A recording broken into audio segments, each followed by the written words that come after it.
And pagka ano mo ng highway mga kaibigan ko, ayan makikita mo siya.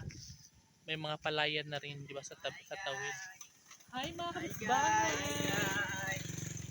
Yes, yung mga kapitbahay ko mga kaibigan ko ay galing yun ng bayan.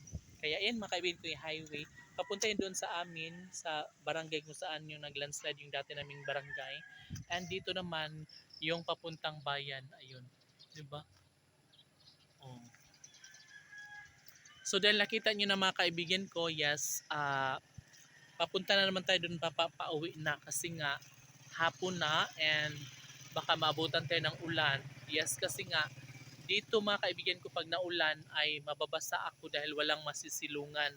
Although meron dito mga kaibigan ko, ayan, merong waiting shade. Pero pag nandito na tayo banda sa may gitna and maabutan tayo ng ulan, sure ball na mababasa talaga tayo, no? Kaya, why? Why? Dali, why? Kaya, guys, ang daming tao doon. And, ito talaga ang si Wayway mga kaibigan ko nandun na natatakot kasi siya.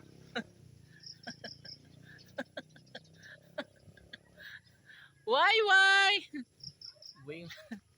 Wala, kawawa naman yung alaga ko, natatakot siya. Dong, dali, dong! Natatakot yung alaga kong aso mga kaibigan ko. Pero nandun yung pamangkin kong isa, doon sa may unahan, na nangunguha sila ng kaimeto. Andyan na yung mga kapitbahay ko galing sa trabaho. Mga ano sila, mga masisipag na mga kabataan. Oh. Hi! Kumusta na kayo? Anong ulam dyan? Kailang. Walang kwenta. Ah? Sa yung lake day. Oh, Ah.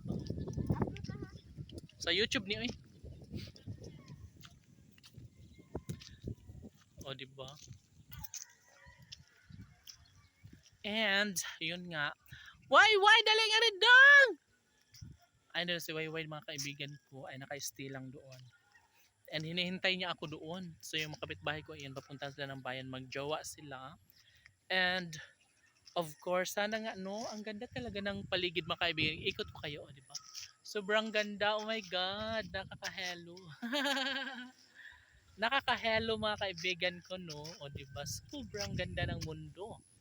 And padilim na lang kalangitan. Sana wag naman umulan kasi baka mabasa ako dito. Oh my God! Oh, di ba?